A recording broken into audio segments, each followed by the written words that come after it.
ফেরাউনের এক মেয়ের বিশেষ এক দাসী ছিল।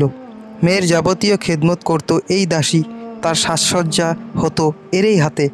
সেও হজরত মুসা আলাইসাল্লামের প্রতি ঈমান রাখত, কিন্তু ফেরাউনের ভয়ে তা কখনো প্রকাশ করত না। একবারের ঘটনা, এই দাসী রাজকন্যার চুল আঁচড়াচ্ছিল। হঠাৎ হাত থেকে চিরুনিটা পড়ে গেল। দাসী বিসমিল্লা বলে চিরুনিটা তুলে নিল। শাহজাদি চমকিত হলো, জিজ্ঞাসা করলো, তুমি কার নাম নিলে? দাসী বলল, তার নাম যিনি তোমার পিতাকে সৃষ্টি করেছেন, তোমার পিতাকে যিনি রাজত্ব দিয়েছেন। এই কথা শুনে সে খুব বিস্মিত হলো। ভাবলো, আমার পিতার চেয়েও কেউ বড় আছে নাকি? দৌড়ে গিয়ে সে সব কাহিনী পিতা ফেরাউনের কাছে বলল। ঘটনা শুনে ফেরাউন তো রাগে ক্ষোভে ফেটে পড়ার উপক্রম।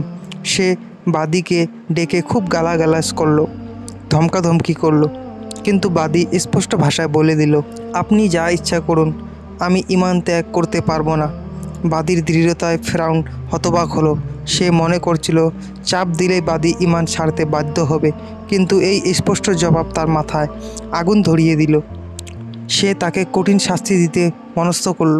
এমন শাস্তি দিতে চাইল যা সকলের জন্য শিক্ষণীয় হবে, এবং সে শাস্তি দেখে ভবিষ্যতে কেউ আর আল্লাহর প্রতি ঈমান আনয়ন করার দুঃসাহস দেখাবে না।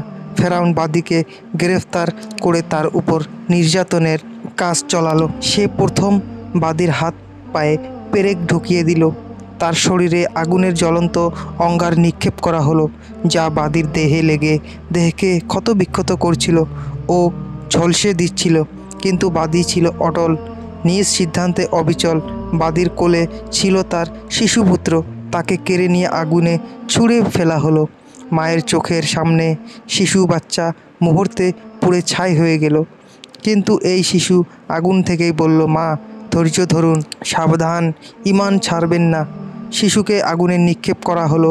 বাদীর খোদা প্রেমে ভাটা পড়ল না। আল্লাহর মহব্বতে সে তার ঈমান অটুট রাখল। বাদীর এই দৃঢ়তায় ফেরাউনের গায়ে আগুন ধরে গেল।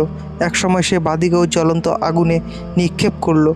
বাদী আল্লাহর মহব্বতে সামনে নিজেকে প্রাণ কুরবানি করল, সন্তানকে উৎসর্গ করল।